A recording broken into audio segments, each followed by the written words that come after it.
ay hindi lang lomi ang kilala sila, meron din silang gisado, bihon, o pagsamahin mo at gawin mong Mickey bihon, canton bihon, at ang napakasarap nilang manamis anghang na chami. Kakapaglaway mapapabalik ng di oras eh. Isa na rin sa mga haligi pagdating sa classic at masasarap na chami, lomi at pansit gisado na syempre pa kilalang kilala din dito sa ating bayan ng Lipa. Sadyang noon pala ay talagang sikat na sila sa masasarap na adobo, kaldereta, kare-kare at kung ano-ano pang lutong bahay. Yan ang LBN Lomi House at lutong bahay. Kung ikaw ay galing sa bayan ng Lipa, lalampas ka lang sa kanto ng Levittown at sa gawing kanan ng kalsada ay digat iyon na. Naaalala ko tuloy yung sabi ni tatay nung araw na isa namang batikan sa pagmamaneho. Paborito daw nilang kainan iyang LBN. Maliit pa lang ang pwesto nung araw at sadyang kilala na sa masasarap na ulam. Ay di tuwing umaga bago sumabak sa biyahe, ay di yan agad ang kanilang tungo. Ay di para mag-almusal, ang paborito nila, adobo, kaldereta, ay napakasarap naman daw eh. At nang matimusan nga namin ni Mrs. ang lomi at gisado din ay siya na rin aming naging paborito. Sa totoo lang, ito ang isa sa mga kauna-unahang lumian na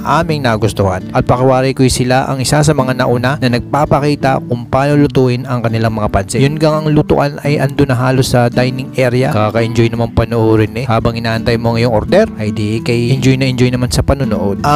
Ay hindi lang lomi ang kilala sila. Meron din silang gisado, bihon, o pagsamahin mo at gawin mong Mickey bihon, canton bihon, at ang napakasarap nilang manamis anghang na chami. Kakapaglaway mapapabalik ng di oras eh. Ay di bukod nga sa aking mag-inay kasama din namin ng buong trupa. Sari-sari na yung aming in-order. Ay di yung kung saan sila kilalang kilala na may nag-order ng lomi, bihon, gisado, at syempre tinry ko yung chicken chami nila at nang magkaintindihan baga. Abay ating titimusan iyan at aalamin din natin kung may laban bagay ang kanilang fried chicken on the side na yan. Kalimutan ang lahat, wag lang ang tuyot kalamunday. At pag sinabayan mo ng malamig na coke, ay kupaw, sabihin mo naman eh, heaven is real, heaven is here for the go. As gumaya na eh. Oh, ayan, maglaway muna kayo. Joke lang. Pero walang biro. Talagang itsura pala ang ay kakatululaway na eh. Lalo na pag iyong natimusan. Ay paanong gagawin? Parni na at nang iyo na rin matikman. Naalala ko nga naman nung ako'y binata pa. Nung mga late 90s,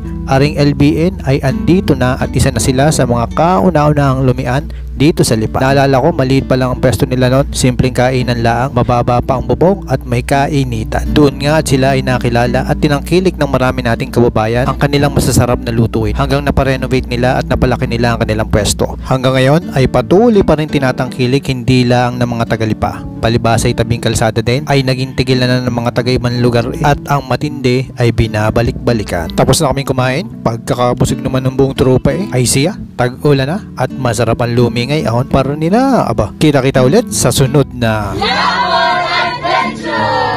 ating LBN Lomi House and lutong bahay ay ayos nga naman eh. Hanggang sa muli.